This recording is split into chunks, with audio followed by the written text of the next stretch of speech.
Halo semua, selamat datang kembali di channel Verlin House.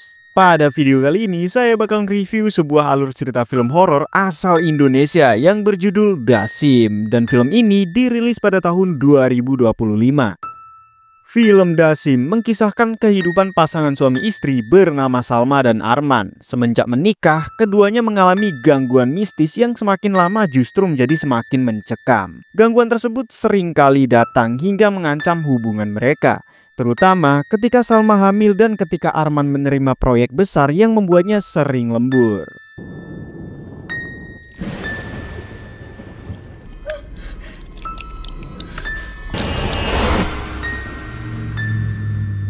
Mereka pun memutuskan untuk pindah ke rumah ibu Arman berharap bisa menemukan ketenangan. Namun di rumah baru tersebut, Salma justru menghadapi teror dan masalah yang bertubi-tubi. Mulai dari gangguan yang semakin menyeramkan, konflik dengan mertuanya hingga kecurigaan bahwa Arman berselingkuh. Nah, cucu pertama ibu. Ya nggak, Bu? Kalau nunggu kamu, aku tuh udah nggak enak nanti. Dalam situasi yang sulit ini, Salma mencari bantuan dari tetangganya yang misterius menambah ketegangan cerita. Ternyata gangguan mistis tersebut merupakan ulah dari jin Dasim. Jadi bagaimanakah kelanjutan ceritanya? Tanpa banyak basa-basi, langsung saja kita masuk ke dalam pembahasannya.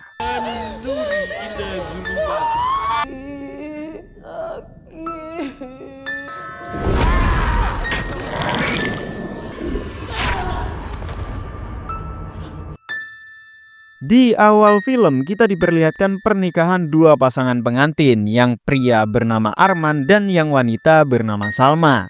Ijab kabul berlangsung lancar dan tidak ada halangan sama sekali. Sang penghulu merupakan abi Salma waktu masih mondok, dan beberapa kerabat lainnya juga ikut hadir dalam ijab kabul itu, seperti ibu Arman dan juga Dika, sahabat Salma. Namun di tempat lain, terlihat seorang menyusup ke dalam perpustakaan pesantren dan mengambil sebuah kitab terlarang.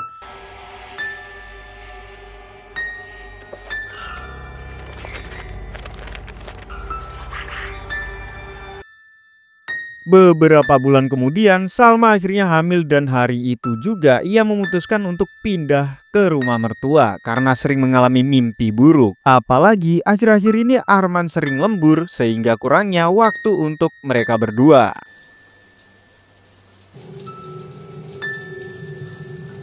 Saat sedang berkemas-kemas, shower di kamar mandi tiba-tiba menyala dan hal itu membuat bulu kuduk Salma merinding. Ia juga menemukan botol air di sana dan setelah mengambilnya, air di dalam botol itu berubah menjadi hitam pekat dan dipenuhi dengan ulat yang menjijikkan.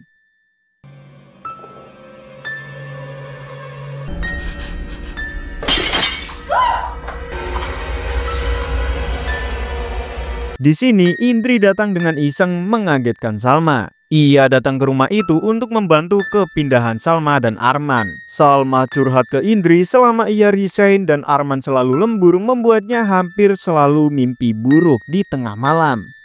Kamu sih resignnya kecepetan. Ya semoga di sana lebih kerasan ya, Sal. Jahat banget deh. Ya emang nggak ada, tapi akan ya. Tapi kan lebih dekat ke kantor. Biar Bumil ini... Singkat cerita, mereka pun akhirnya tiba di rumah ibu. Bibi yang bernama Sumi membantu mengangkat barang-barang masuk ke dalam. Bi, apa kabar? Baik. Mas, kita ngapa? Ibu begitu senang menyambut kedatangan Salma. Terlebih sebentar lagi ia akan mendapatkan cucu pertamanya. Ibu malah suka Arman pulang lagi. Jadi Bu. Sumi, jangan di sana, dibawa ke belakang. Saat di dalam rumah, Salma membuka gorden yang mana ibu langsung menegurnya dan mengatakan kalau di rumah ini ia tidak suka buka gorden. Tetangga di sini banyak ingin tahu rahasia dan... Sayang, mau lihat kamar kita nggak? Udah dirapiin sama ibu. Yuk. Ia beralasan kalau tetangga di sini pada julid dan suka cari tahu urusan orang lain. Di malam harinya, Arman pamit untuk mengantarkan Indri pulang. Sementara itu, Salma mengaji selepas melaksanakan sholat isya. Dari arah belakang, Arman tiba-tiba datang dan izin untuk tidur duluan. Fahum Aku tidur ya. wala yuhiyuhus samawati wal Setelah mengaji, Salma bertanya apakah Arman sudah sholat. Namun anehnya tidak ada siapa-siapa di atas ranjang dan Arman yang asli baru saja masuk ke dalam kamar. Assalamualaikum. Salma pun ketakutan dan memberitahu Arman kalau ia khawatir kejadian di rumah terulang kembali. Tetapi Arman menegaskan kalau selama ia tinggal di rumah ini tidak pernah terjadi apa-apa. Jamaah yuk. Aku takut mas kejadian kayak di kontrakan. Selama aku tinggal di sini tuh nggak ada apa-apa kok. Fansab wa ila rabbika farghab. Assalamualaikum warahmatullahi. Di tengah malam, Salma merasa susah untuk tidur. Ia pun melihat plafon kamar yang mulai berubah menjadi warna darah. Darah itu mulai menetes membasahi tubuhnya. Namun ternyata itu semua hanyalah mimpi buruk Salma.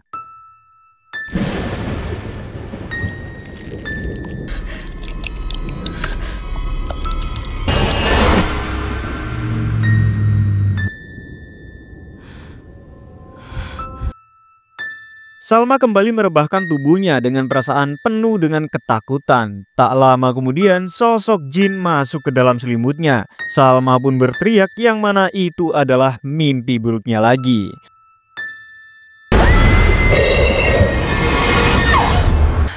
Istighfar. Tenang, nggak ada apa-apa. Pada keesokan paginya, Salma memberitahu Arman kalau Abi akan membantu pengajian dan syukuran kehamilannya. Mendengar hal itu, ibunya terlihat tidak senang. Ibunya merasa tidak ingin bertemu dengan tetangga-tetangganya, apalagi mereka tidak saling kenal. Namun, Arman mengatakan kalau justru dengan pengajian ini, ibu bisa bersilaturahmi dan kenal dengan para tetangga. Dia mau bantuin syukuran dan pengajian 4 bulanan kita. Justru karena itu Bu, biar tetangga-tetangga itu pada kenal. Singkat cerita, pengajian pun sudah terlaksana. Pengajian itu dipimpin oleh Abi sendiri. Para tetangga yang julid mulai membicarakan Ibu Lastri yang tumben mengadakan pengajian seperti ini. Tumben, Bu Lastri ngadain pengajian kayak gini. Kurang sehat. Jadi ke kamar duluan ya. Di tengah-tengah para jemaah mengaji, tiba-tiba petir menyambar menandakan akan turun hujan.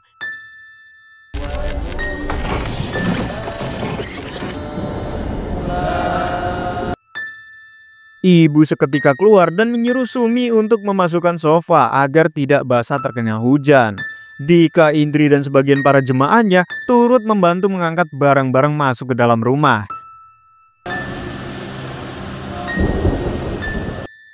Di malam harinya, pengajian pun akhirnya selesai. Arman naik duluan dan bersama dengan itu ada seorang perempuan bernama Diah yang menghampiri Salma. Sebagai tetangga, dia mengucapkan selamat datang kepada Salma. Terima kasih sudah datang. Iya, sama-sama. Salma tidak sengaja mendengar ibu mengoceh karena barang-barangnya banyak yang rusak. Lain kali nggak usah bikin acara-acara begini. Di pagi harinya, Salma memasak sayur untuk bekal Arman di kantor. Ibu memuji Salma yang membuatkan makanan sehat untuk sang suami. Namun Salma seakan mendengar ibu mengoceh dengan mengatakan kalau Salma pelit dan suka mengatur-ngatur. Padahal itu hanyalah firasat Salma saja. Bukannya biasanya suka rawon atau sop kaki gitu. Baru nikah, sok ngatur-ngatur. Kalau kamu larang makan jeroan. Pada siang itu, Salma pun ke kantor mengantarkan bekal untuk Arman. Di depan pintu ruang kerja Arman, Salma melihat sosok perempuan cantik dan seksi keluar dari sana. Di dalam sana ada Indri yang sedang sibuk bekerja bersama dengan Arman. Setelah itu, Indri pamit keluar dan Arman menyambut kedatangan sang istri dengan bahagia. Salma pun menemui Indri di luar dan ia mengatakan kalau sejauh ini ia merasa baik-baik saja tinggal di rumah itu. Namun ia merasa kalau ibunya Arman menyimpan sesuatu. Tapi Salma berusaha positive thinking dan kemungkinan itu cuma pengaruh kehamilannya saja. Ia tidak ingin Ibu Lastri suatu saat salah paham dengannya. Ibunya Mas Arman tuh kayak nyimpen sesuatu gitu. Aku cuman gak mau ada konflik aja sih. Ya semoga kedepannya gak ada masalah yang gimana-gimana ya. Di rumah, Salma punya kesibukan sendiri, yakni membuat miniatur rumah impiannya. Yang pada saat itu, ia dikejutkan dengan suara batu yang dilempar masuk ke dalam ruang kerjanya.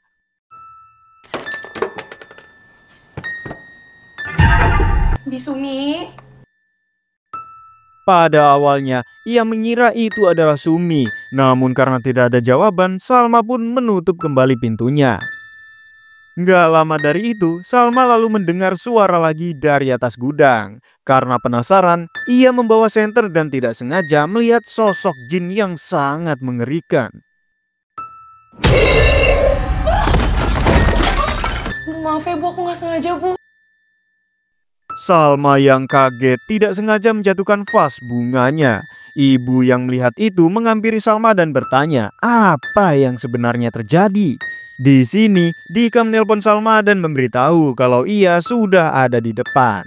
Dika mengantarkan paket untuk Salma. Dika pun melihat jari Salma berdarah terkena pecahan vas tadi. Ia membantu mengobati jari Salma dengan memakaikan plester. Ibu Lastri tidak sengaja melihat kedekatan mereka berdua. Bersamaan dengan itu, Arman sudah datang dan Dika izin untuk pulang. Arman mengatakan kalau Dika terlihat sangat perhatian dengan Salma. Salma pun berdalih kalau Dika dari dulu memang baik dengannya dan ia membantu untuk keperluan bisnis semata.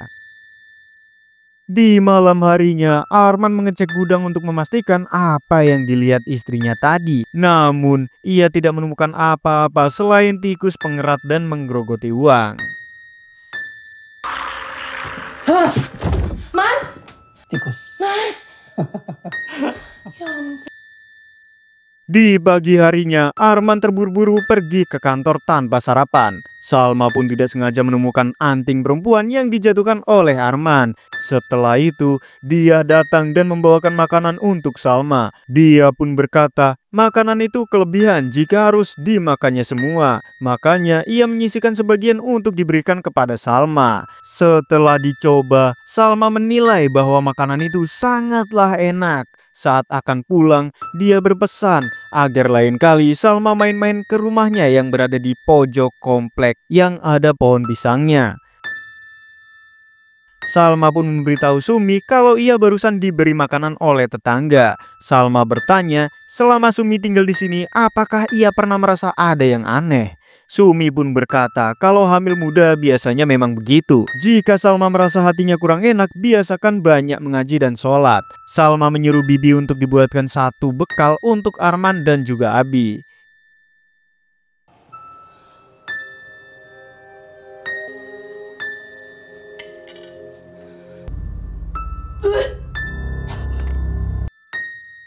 Saat akan berangkat ke pesantren, ibu bertanya ke Salma dapat makanan dari mana. Dari Teh Diah, Bu. Dia mana ya? Ibu pun bingung siapa itu Diah karena seingatnya tidak ada nama Diah di komplek itu. Salman pun pamit dan untuk bekal makanan Arman akan ia titipkan kepada kurir. Sesampainya di pondok, Salma curhat ke Abi kalau ia merasa masih ada yang mengganggunya. Tapi ia memilih tidak memberitahukan kepada Arman karena Arman sibuk dengan urusan kerjanya di kantor. Salma tidak ingin hubungan dengan Arman kurang enak, apalagi ia sedang mengandung anak pertama. Setelah itu, Salma mengeluarkan bekal untuk Abi. Namun pada saat dibuka, dendeng pemberian dia tadi kini sudah basi dan dipenuhi dengan ulat yang sangat menjijikan. Begitu juga dengan bekal serupa yang dibuka oleh Arman di kantor. Di rumah, Salma merasa kalau makanan itu ada yang nukar. Yang padahal tadi juga ia sudah cicipin makanan itu dan masih sangat enak. Namun masalahnya, untuk apa juga ada yang menukar makanan itu? Apalagi Sumi tidak mungkin melakukan hal itu. Di kamar, Salma keluar karena seakan mendengar suara Arman yang memanggilnya. Ia mencari-cari di halaman rumah namun tidak menemukan siapa-siapa. Lalu ia dikagetkan dengan kemunculan Sumi yang akan membuang sampah. Bi, Saat Sumi membuang sampahnya, ia melihat lampu jalan mulai berkedip-kedip. Bulu kuduk Sumi berdiri ketika melihat bayangan jin bertubuh besar muncul di belakangnya.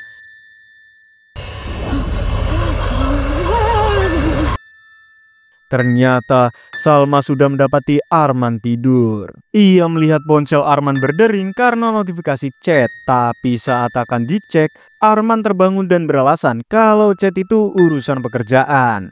Tidak berhenti sampai di situ, Salma mengajak Arman untuk bercocok tanam. Namun Arman menolak karena sedang capek dan besok harus pagi-pagi berangkat kerja. Firasat Salma pun semakin kuat dan merasa kalau Arman sedang berselingkuh. Pada keesokan harinya, Salma pun menyiapkan air doa, berharap tidak mendapatkan gangguan lagi. Sumi yang memberitahu ibu kalau jangan-jangan firasat Salma memang benar. Ibu pun mengatakan jangan aneh-aneh dan menyuruh Sumi untuk mencari tahu siapa itu dia. Ibu melihat Salma menaruh air doa itu ke segala sudut rumah saat di dalam ruangan kerjanya. Tiba-tiba terjadi gempa yang membuat seisi rumah menjadi berantakan. Namun lagi-lagi Salma hanya berhalusinasi semata.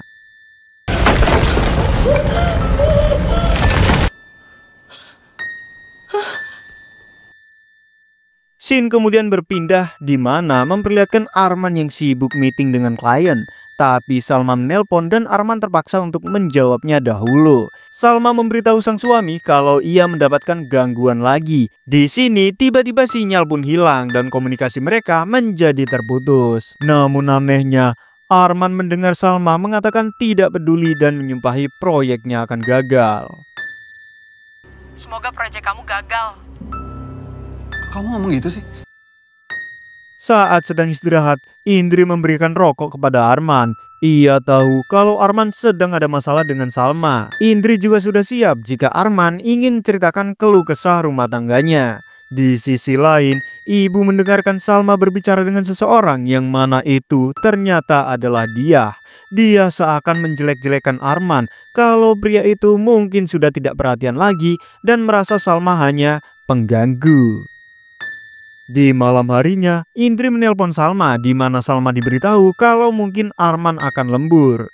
Di sini, Salma pun bertanya, apakah wanita brand ambassador yang fotonya ada di pamflet itu sering datang ke kantor? Indri pun menjawab, tidak pernah. Namun, diam-diam Salma datang ke kantor itu malam-malam dan melihat wanita seksi itu datang ke kantor Arman. Ia pun melihat perempuan itu keluar dari ruang kerja Arman. Ia pun berusaha untuk membuntuti, namun tiba-tiba perutnya sakit. Mbak,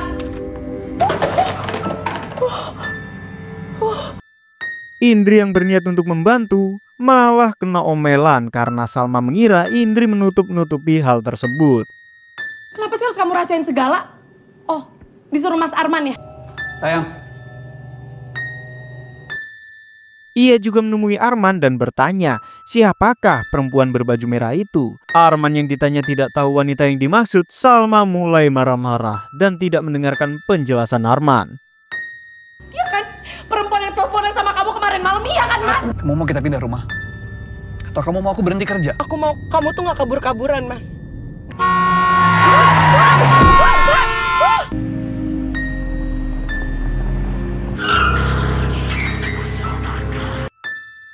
Dan di rumah, Arman memutuskan untuk tidur di sofa. Di tengah malam, tiba-tiba ia dihampiri oleh Salma. Dan tanpa diduga, Salma tiba-tiba menyerang dan mencekik lehernya.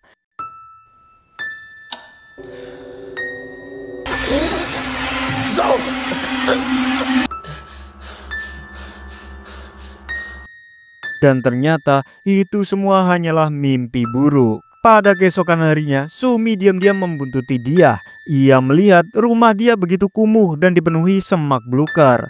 Ia melihat isi dalam rumah yang terbengkalai dan tak layak dihuni. Dan tiba-tiba Sumi dikejutkan dengan sosok penampakan di dalam rumah. Astagfirullah. Astagfirullahaladzim. Setibanya di rumah, tiba-tiba terdengar tamu yang mengetuk pintu. Sumi memberitahu ibu kalau rumah di pojok komplek itu kosong dan sudah lama tidak berpenghuni. Salma yang membuka pintu ternyata didatangi oleh dia. Sumi pun bertanya ke tetangga dan satpam komplek. Katanya tidak ada yang namanya Diah di sini. Salma kemudian menyuruh Sumi membuatkan teh hangat untuk tamunya, yakni Diah. Ibu yang penasaran mencoba mencari tahu siapa itu Diah. Namun saat dilihat tidak ada siapapun. Ibu melihat Salma hanya mengobrol sendirian.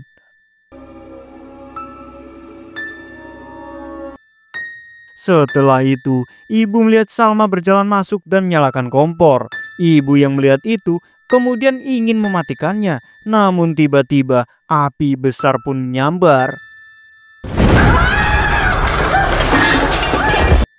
Dan ibu yang refleks menghindar menabrak panci yang berisi air panas dan mengenai kakinya. Anehnya, ibu melihat Salma datang dari luar dan Salma yang panik menyuruh ibu Sumi untuk mengambilkan kotak obat. Di malam harinya, ibu yang memberitahu Sumi kalau Abi tidak bisa datang karena masih ada acara di pondok. Tapi beliau akan titip air doa untuk perlindungan di rumah ini. Oleh karena itu, ibu memberikan alamat pondok pesantren itu dan menyuruh Sumi untuk mengambil air doa itu. Di perjalanan, Sumi merasakan ada aura negatif yang terus mengikutinya. Saat tiba di stasiun, Sumi melihat sosok menyeramkan di bawah lampu jalan. Dan naasnya, Sumi pun akhirnya dicium oleh Bustayo.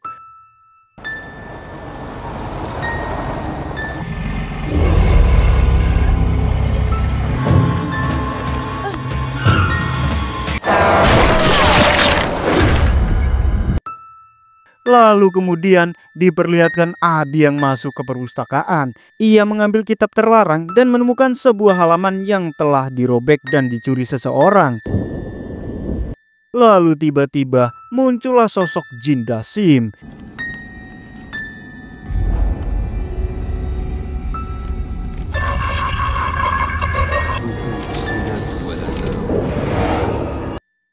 Sementara itu, Salma, Arman, dan ibu ke rumah sakit setelah mendapati kabar bahwa Sumi meninggal dunia. Ibu yang tidak bisa berhenti menyalahkan dirinya atas kematian Sumi. Arman yang berusaha menenangkan si ibu kalau kematian Sumi itu sudah takdir dari Tuhan Yang Maha Kuasa. Ibu takut jika kematian Sumi ada kaitannya sama hal yang sering dialami oleh Salma. Termasuk tetangganya yang sering ditemui Salma, yaitu Diah. Dalam hal ini, ibu pun akhirnya memberitahu Salma kalau Sumi pernah datang ke rumah Diah. Dan rumah itu tampak terlihat kosong. Setiap kali Salma mengatakan Diah datang, ibu selalu melihat Salma berbicara sendiri. Salma pun tersinggung dan merasa ibu berpikir bahwa dirinya gila. Oleh karena itu, Salma datang sendiri ke rumah Diah untuk memastikannya. Tapi anehnya, rumah Diah terlihat layak huni dan tidak terbengkalai. Salma juga membawa air doa untuk memastikan apakah firasat ibu benar atau tidak. Sebelum mengetuk pintu, air itu diletakkan di depan rumah. Di rumah itu, ibu seakan mendengar suara Sumi menyapu di halaman. Kembali kepada Salma, di mana ia melihat air doa itu seketika berubah menjadi hitam pekat. Dari pantulan cermin, bayangan dia juga sudah terlihat menyeramkan. Tiba-tiba, lampu pun padam.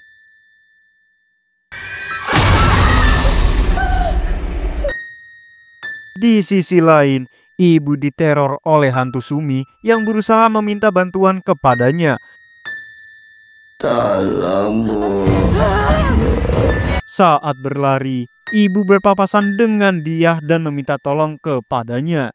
Karena memang posisinya ibu ini tidak mengenal siapa sosok Diah itu selama ini. Ibu yang ketakutan akhirnya jatuh dari tangga. Salma yang kini diperlihatkan wujud asli Diah hanya bisa membaca ayat-ayat suci Al-Quran.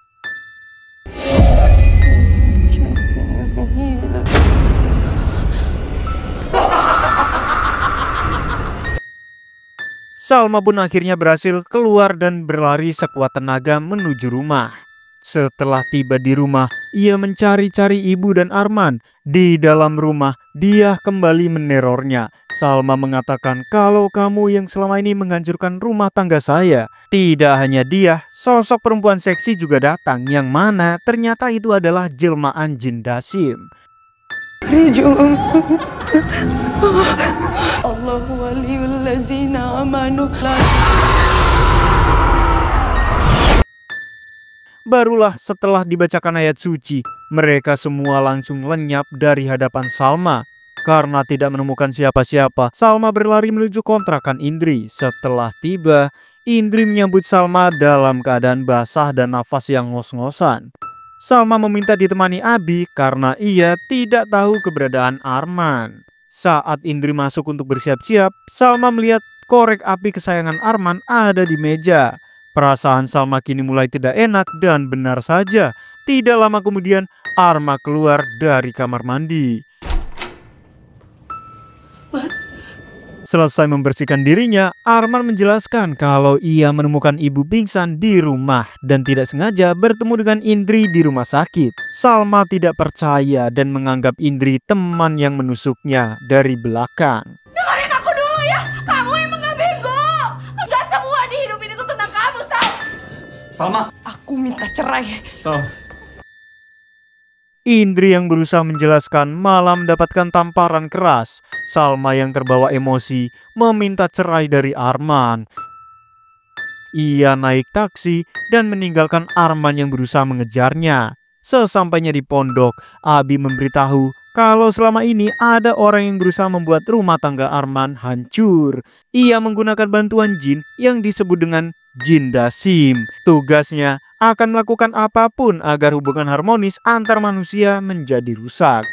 Dia bisa menghasut, dia bisa memfitnah, bahkan dia bisa mengadu domba. Kitab terlarang itu sengaja disegel agar tidak ada orang yang menyalahgunakan.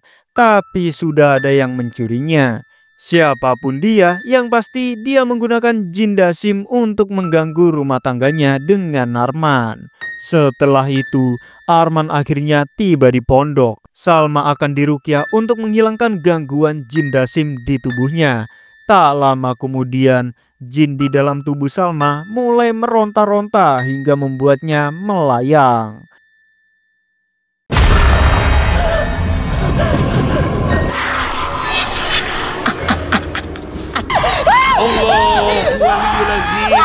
Dengan tongkat ajaib Abi, ia mampu membuat jin itu mulai kepanasan. Hingga singkat cerita, jin itu bisa keluar sepenuhnya.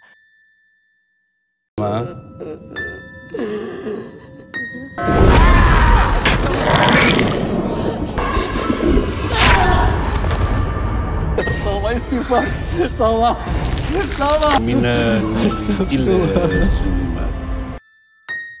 Namun sayang sekali, kandungan Salma kini ada di ujung tanduk. Arman dengan cepat membawa istrinya itu ke rumah sakit. Setelah tersadar, Arman memberitahu Salma kalau bayi mereka sudah kembali ke Yang Maha Kuasa alias keguguran.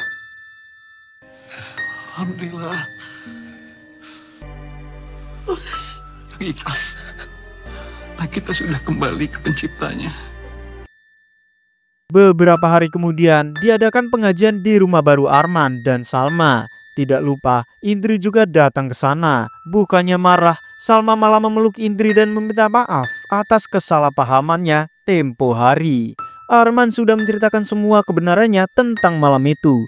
Di tengah-tengah pengajian, Indri izin ke kamar mandi karena sedang dapat. Kita diperlihatkan sebuah fakta bahwasannya anting yang ditemukan Salma waktu itu adalah milik Indri.